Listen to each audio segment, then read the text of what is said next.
All right. Hi, everyone. So this is the final video of part 7. And this should be a pretty short one, I think.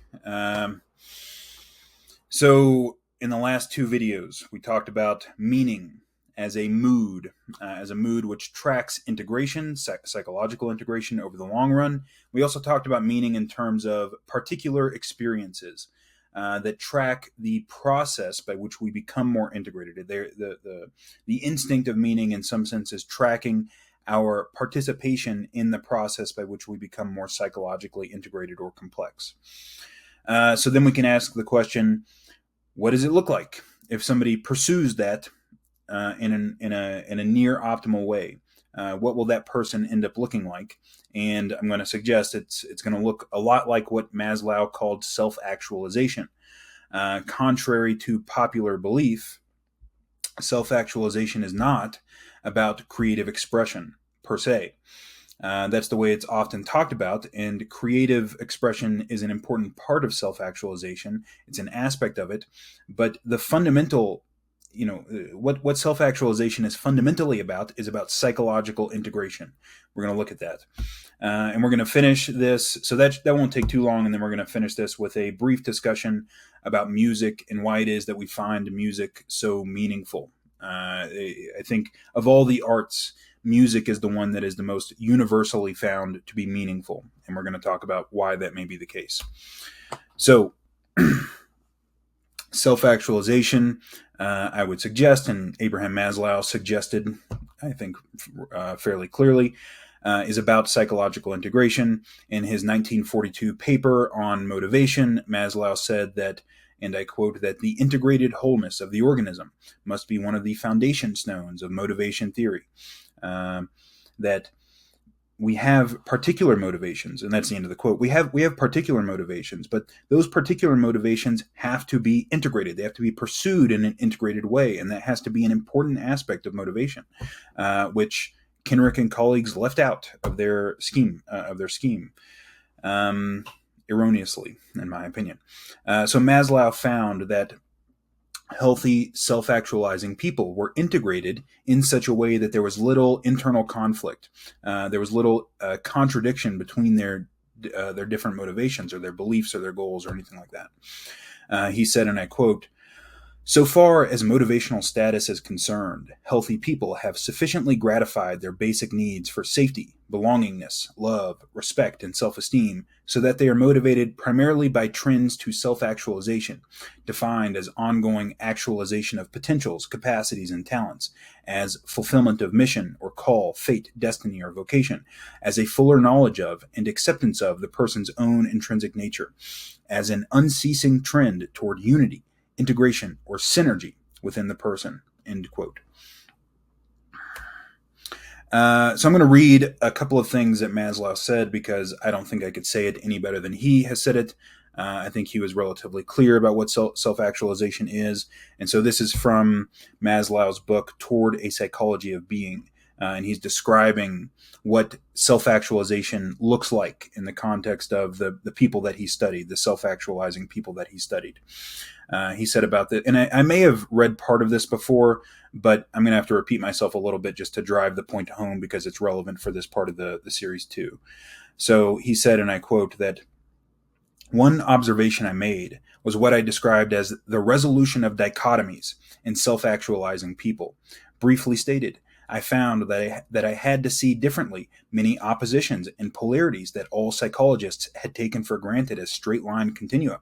For instance, to take the first dichotomy that I had trouble with, I couldn't decide whether my subjects were selfish or unselfish. Observe how spontaneously we fall into an either-or here. The more of one, the less of the other, is the implication of the style in which I put the question. I'm going to stop there for a second. I mean, this is something that Nietzsche talked about a lot.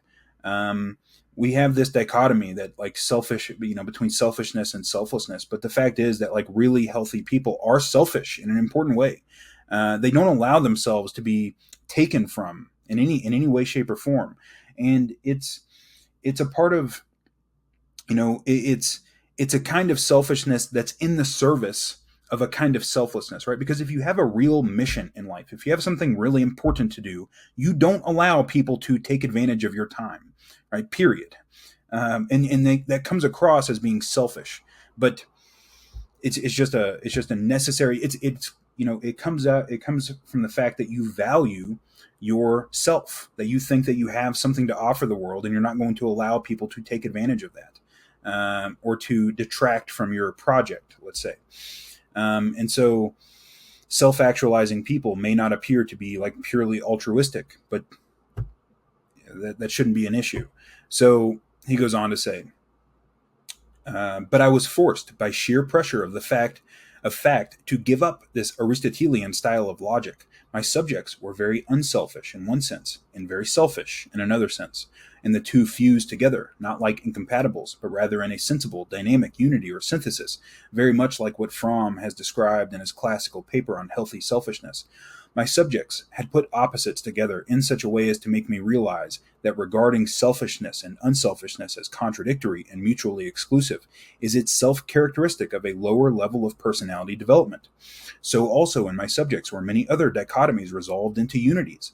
Cognition versus conation, heart versus head, wish versus fact, became cognition structured with conation, as instinct and reason came to the same conclusions. And so here we're seeing an overcoming of the dichotomies. I'm pausing there. An overcoming of the dichotomies that were imposed by the ascetic ideal, right? This dichotomy between instinct and reason.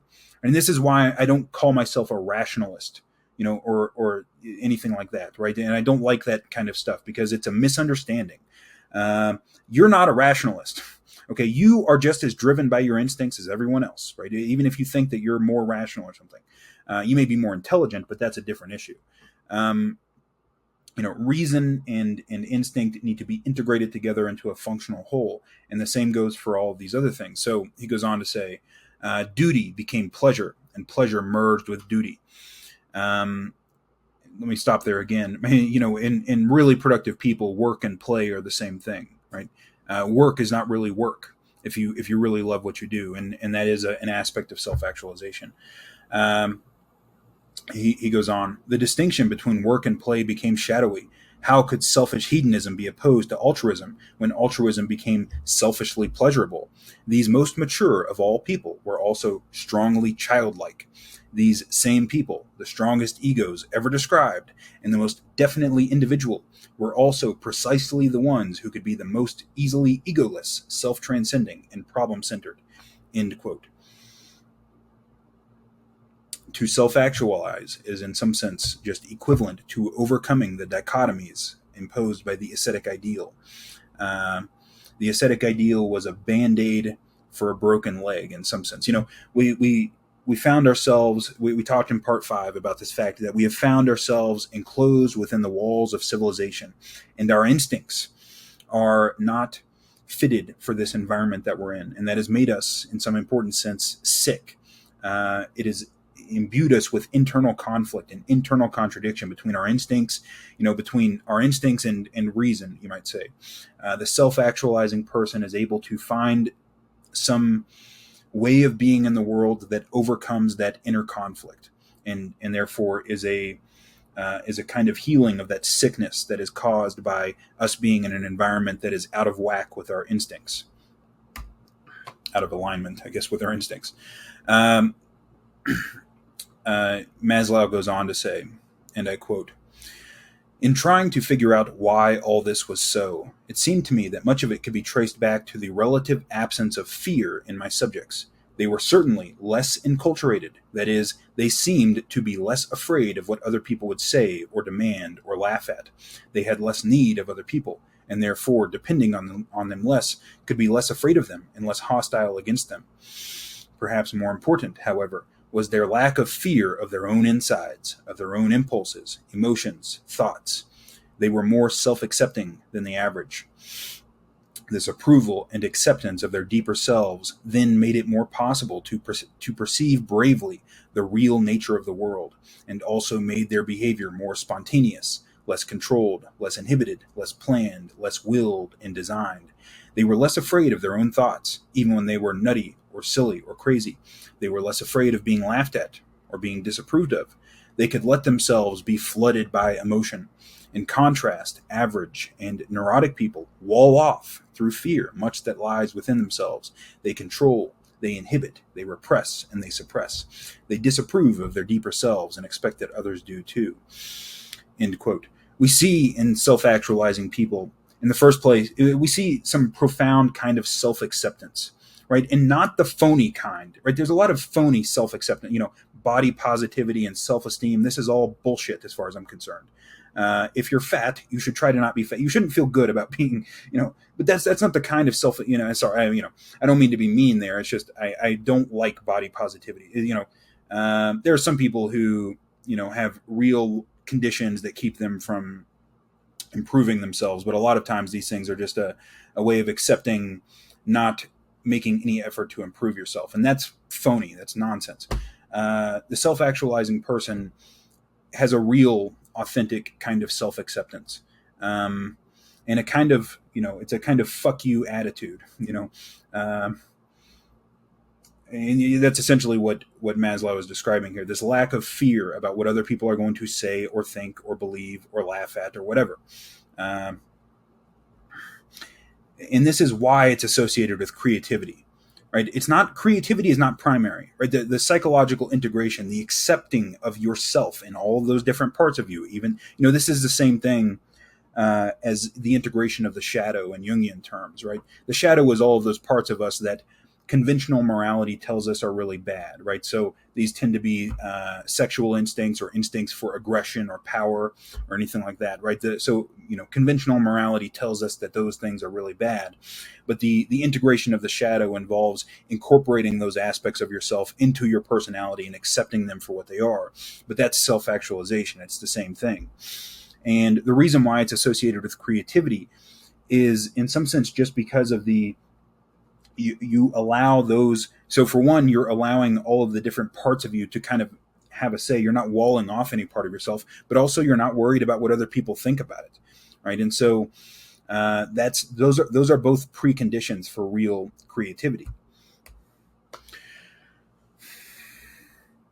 He goes on to say what I just said, basically. What I am saying, in effect, is that the creativity of my subjects seemed to be an epiphenomenon of their greater wholeness and integration, which is what self-acceptance implies. Let me stop there. This is what Kenrick and colleagues do not understand. This is what they didn't get. They think that the creativity is primary. At least they wrote as if they thought creativity was the primary issue with self-actualization, but it's not. I mean, it's essentially an epiphenomenon. It's a byproduct, in some important sense, of the wholeness and integration that comes about by proper development, through proper development. Maslow goes on. The civil war within the average person between the forces of the inner depths and the forces of defense and control seems to have been resolved in my subjects, and they are less split. As a consequence, more of themselves is available for use, for enjoyment, and for creative purposes. They waste less of their time and energy protecting themselves against themselves. End quote. That's what self-actualization is. It's the achievement of wholeness in the sense of allowing all of those different aspects of yourself to have some place in your personality. That's one way of thinking about it. A little later in the book, Maslow says, and I quote, that the upshot of all of these developments can, I think, be summarized as an increased stress on the role of integration, or self-consistency, unity, wholeness, in the theory of creativeness. Resolving a dichotomy into a higher, more inclusive unity amounts to healing a split in the person and making him more unified. Since the splits I have been talking about are within the person, they amount to a kind of civil war, a setting of one part of the person against another part. So self-actualization is fundamentally about wholeness and integration. Creativity comes along as a result of that, almost as a byproduct of it. And it's largely because most people are inhibited. They inhibit their own creativity because they're scared of themselves, essentially, and they're scared of what other people are going to think.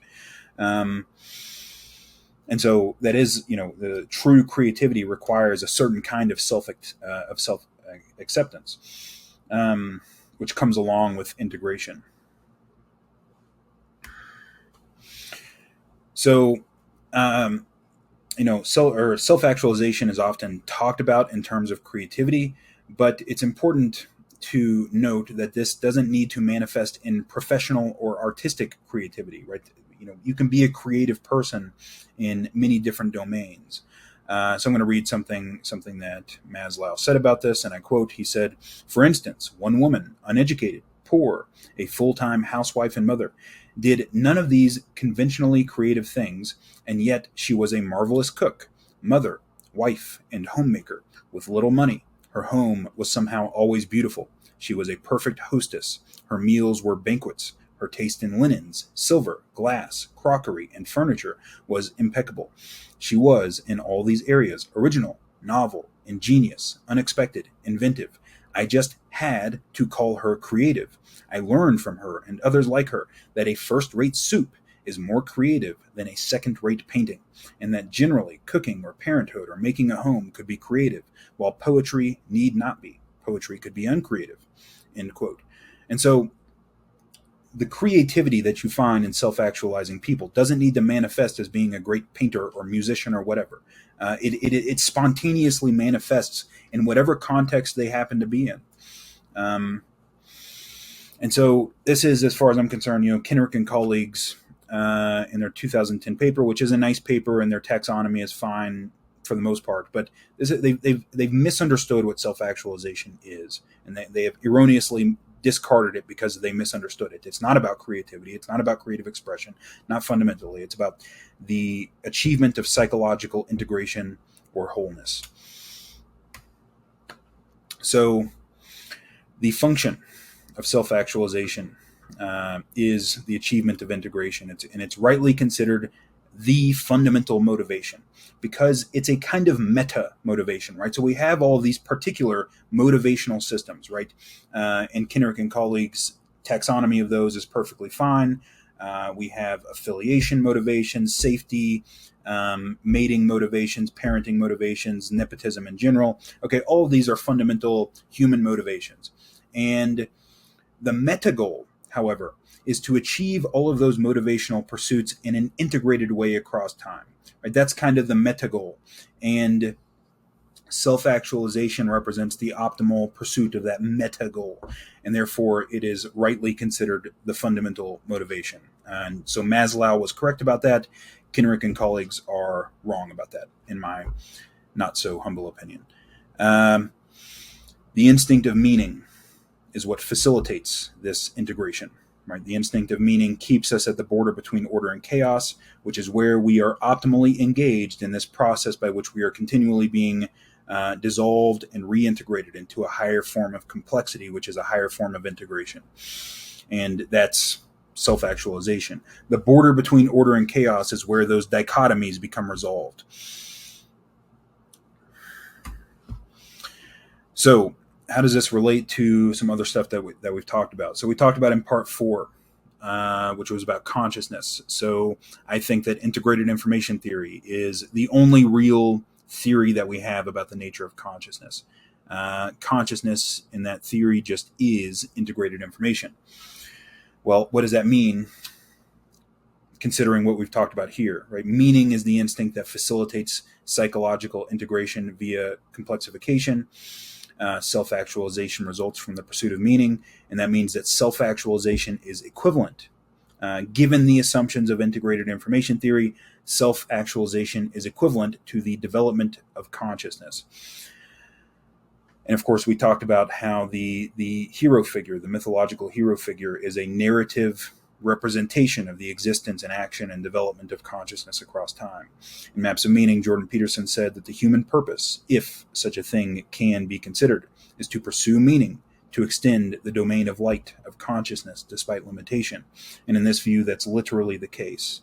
The optimal path. The optimal path occurs at the border between order and chaos, and it is also the path by which we develop and complexify our own consciousness. That's one way of thinking about it. So the pursuit of meaning results in greater psychological complexity, which is the same thing as power. Integrated information theory is about the cause-effect power of the system to affect its own future states. Well, that's what psychological complexity is. It's an increase in your power. and an increase in your consciousness. And these are all functionally equivalent. Looking at all these different theories, integrated information theory, self-actualization, and the scientific study of meaning, we find the same basic pattern shows up in all of them. Abraham Maslow said, and I quote, "My studies of self-actualizing people, that is, fully evolved and developed people, make it clear that human beings at their best are far more admirable, that is, godlike, heroic, great, divine, awe-inspiring, lovable, etc., than ever before conceived in their own proper nature. There is no need to add a non-natural determinant to account for saintliness, heroism, altruism, transcendence, creativeness, and so on. Throughout history, human nature has been sold short primarily because of the lack of knowledge of the higher possibilities of man and how far he can develop when permitted to." End quote. And I agree. In Maps of Meaning, to repeat myself a little bit, Jordan Peterson said that the hero is a pattern of action designed to make sense of the unknown. He emerges necessarily wherever human beings are successful. Adherence to this central pattern ensures that respect for the process of exploration and the necessary reconfiguration of belief attendant upon that process always remains superordinate to all other considerations, including that of the maintenance of stable belief.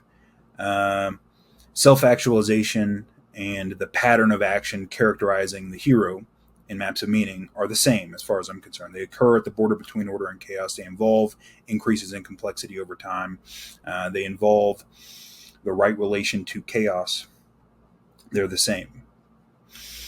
Described differently and based on different kinds of evidence, but fundamentally the same. So, in part 3, I put forward a solution to the problem of nihilism. Right? The problem, I argued that the process that takes place at the border between order and chaos, this process of complexification, is objectively valuable. In the Genealogy of Morals, Nietzsche said that all the sciences have now to pave the way for the future task of the philosopher, this task being understood to mean that he must solve the problem of value, that he must fix the hierarchy of values. And I've argued that the highest value in the hierarchy of values is the process that updates and reorganizes the hierarchy itself, which is the same as the process represented by the exploratory hero, which is narrative representation of the existence and action of consciousness across time. That process of complexification is facilitated based on the evidence we have reviewed in these 3 videos. It's facilitated by the pursuit of meaning, and it manifests as self-actualization, that is, as optimal psychological development. Self-actualization is just psychological complexification. It involves differentiation through the incorporation of anomalies and the openness to chaos. Recall, Abraham Maslow described his self-actualizing people as having a comfort with chaos. They enjoy chaos, and it's also integration through the overcoming of these dichotomies, these false dichotomies, and it's therefore just complexification. So that is it for that part. We're now going to discuss music. And why it is that we find music so meaningful. And I'm not going to put forward any final answer to this question. I'm going to talk about what some other people have said. So of all the art forms, music is, I think, the one that is most universally experienced as being deeply meaningful to people. Nietzsche said that without music, life would be a mistake. I think it's hard to argue with that. Almost everybody finds music of some kind to be deeply meaningful. And so we can ask the question, why? Many of the figures who have played a large role in this series of videos have said, in my opinion, very interesting things about music. And so we're going to look at what has been said about music by John Vervaeke, Ian McGilchrist, Jordan Peterson, and Nietzsche. And I think that what they've all said about music is very concordant with each other. And so we are going to take a look at that. So starting with John Vervaeke. So in a Q&A session, John was asked by one of his patrons, why is music so special among all of the arts? That is, how can listening to music provide such a deep and engaging experience like nothing else? And so I'm going to read John's answer to that. This is an abbreviated version. I've cut some stuff out, but this is basically the gist of it. John said, and I quote, "Part of the experience of sacredness is when we find the actual process of religio to be what we're focusing on rather than a particular problem at hand or a particular object we're trying to observe." Let me stop there for a second. Religio is a term that I've not really come to terms with John, so John uses it quite a bit. The literal meaning is rebinding, which makes sense. Rebinding meaning to reintegrate. That sounds like what it would mean. But anyways, I think we can, discern what John means here without having a precise understanding of what religio is. At least I don't really have a precise understanding of it. So anyway, he goes on to say, so in music, because there is no referent, because we're not referring to anything else, we are actually becoming more focally aware of the process of meaning making, of relevance realization for its own sake. We are following patterns and rhythms and harmonies for their own sake, and that is a feature of all of our intelligibility, what I've called the musicality of intelligibility. Well, in music, we directly, seriously play at the musicality of intelligibility for its own sake. So we are activating it, accentuating it, celebrating it, sharing it, reinforcing its importance in our lives. And we do that because we find the meaning-making process so central to our cognitive agency and our place in the world. You find the celebration of the musicality of intelligibility inherently interesting and pleasurable. One of the things that relevance realization has to take an inherent and rewarding interest in is itself, because it is an inherently self-correcting and therefore self-involving process. So music plugs us directly in to the guts of relevance realization, intelligibility, sense-making, and the way all of these things are convergent and overlapping with each other. So I think that's why music is the purest of the arts. End quote. There's a lot of interesting things going on there. For one, the idea that music is the purest of the arts is something that multiple people have said. Nietzsche said it. Jordan Peterson has said something like that. Ian McGilchrist has said something like that. And that it plugs us into the guts of relevance realization.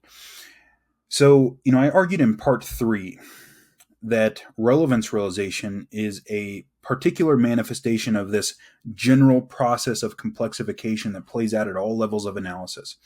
And John is claiming that relevance realization has some important connection with music, that there's something musical about it.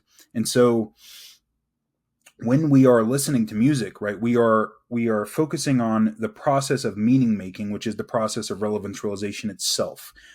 It is plugging us into the guts of relevance realization in some important way. In some important sense, what John seems to be saying here is that relevance realization is like music, or maybe just is music in some important sense.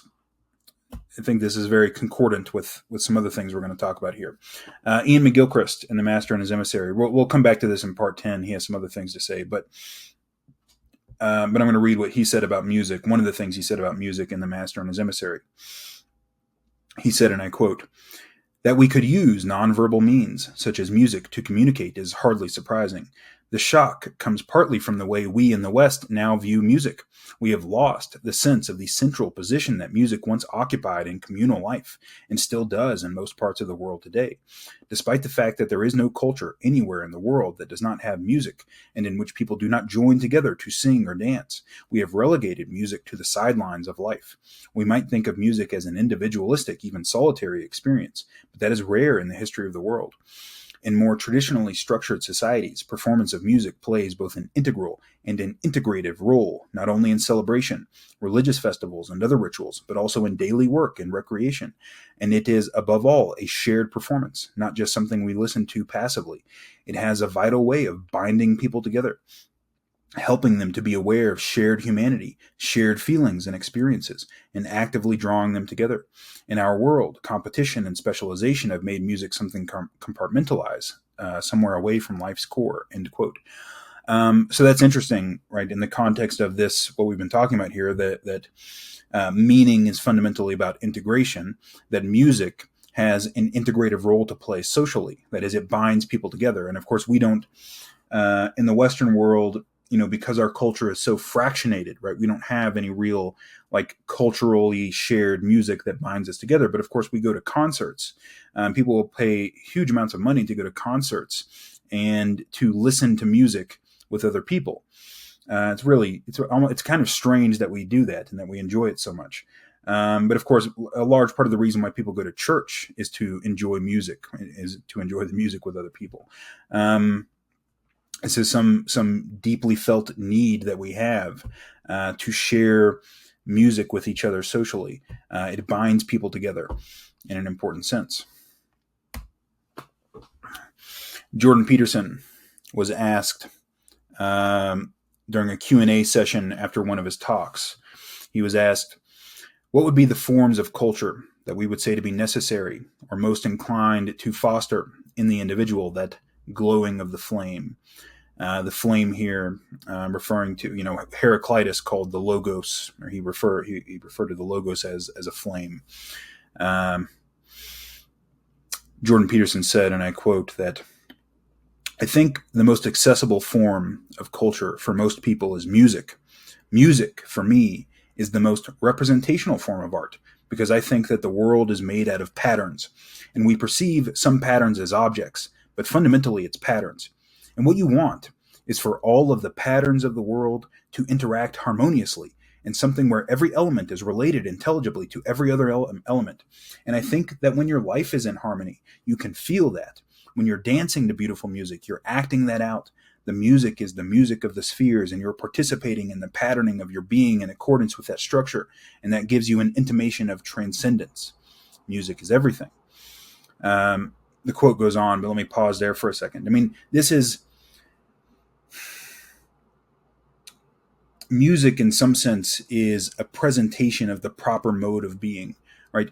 Meaning is largely about having a coherent, you need to have a sense of coherence where everything is related intelligibly to everything else. But purpose is also to some sense about coherence because it's connecting your past to your future. You need to be connected into the world around you as well. And what Jordan is essentially saying is that, well, that's what music is, right? It's that connectedness, both within itself and across time. It's harmonious. He goes on, it's not criticizable. That's the thing that's so lovely about it.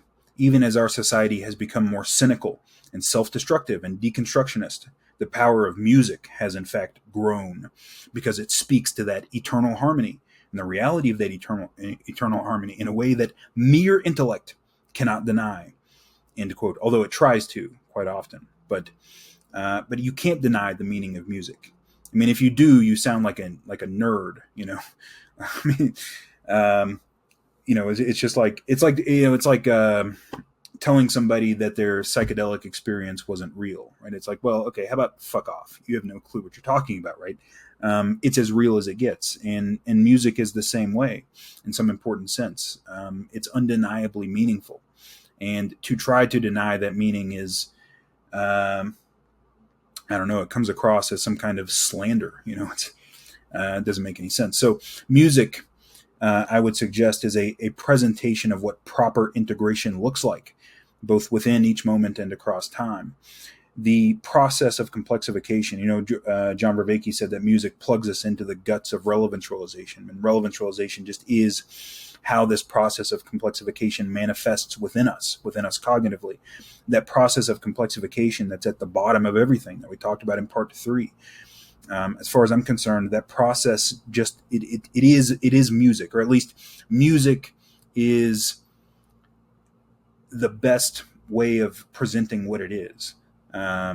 It is music. The world, in some important sense, just is music. Music is meaningful because the meaning that we make, right? That integration, right? That psychological integration. It is music. Right? It is. Well, I don't know if there's anything more to be said about it. You get to this point of things, and you start talking woo woo, because that's what you have to do. This is why the mystical insight has to be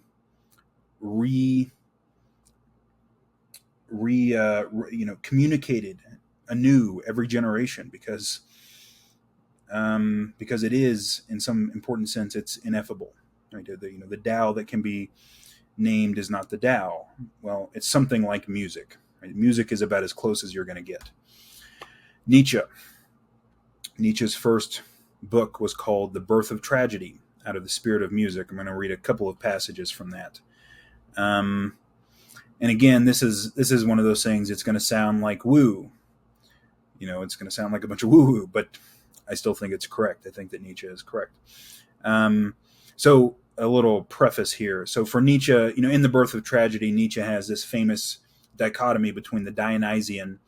Dionysus was the Greek god of chaos, basically. Chaos, wine, madness.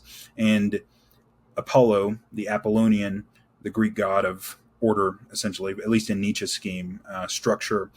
And for Dionysus, the fundamental art was music. The fundamental art of music, of Dionysus, is music, and for Apollo, it's sculpture. I'm going to read something that Nietzsche said about the Dionysian and its relation to music and its function in some sense. So Nietzsche said, and I quote, "Under the charm of the Dionysian, not only is the covenant between man and man again established, but also estranged, hostile, or subjugated nature again celebrates her reconciliation with her lost son, man. Now is the slave a free man. Now all the stubborn, hostile barriers with which necessity, caprice, or shameless fashion has set up between man and man are broken down. Now at the evangel of cosmic harmony, each one feels himself not only united, reconciled, blended with his neighbor, but as one with him. As if the veil of Maya has been torn and we were now merely fluttering in tatters before the mysterious primordial unity. In song and in dance, man exhibits himself as a member of a higher community. He has forgotten how to walk and speak and is on the point of taking a dancing flight into the air. His gestures bespeak enchantment. Even as the animals now talk and as the earth yields milk and honey, so also something supernatural sounds forth from him.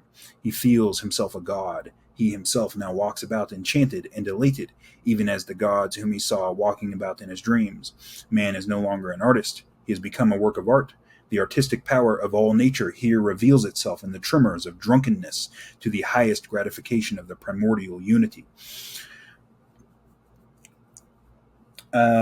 Music dissolves boundaries in some sense. Like that's the point that he's making here. Music is a way of dissolving boundaries between people, between concepts, and it gets at what Nietzsche calls the primordial unity. Now, for Nietzsche, that primordial unity, he would later come to elaborate it as the will to power. We're going to talk about that in part 8, which is the next part. We're going to talk about the will to power. But it's fundamentally music. Elsewhere, Nietzsche says, and I quote, "By no means is it possible for language adequately to render the cosmic symbolism of music, for the very reason that music stands in symbolic relation to the primordial contradiction and primordial pain in the heart of the primordial unity, and therefore symbolizes a sphere which is above all appearance and before all phenomena.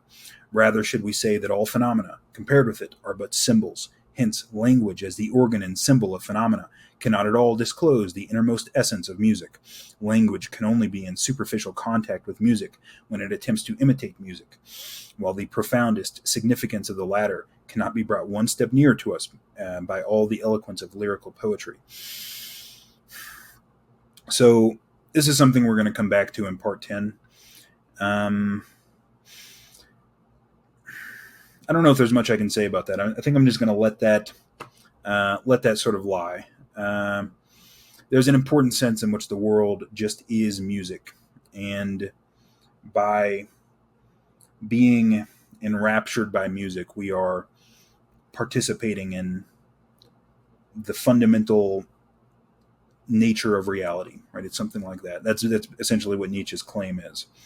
And I think he's right, but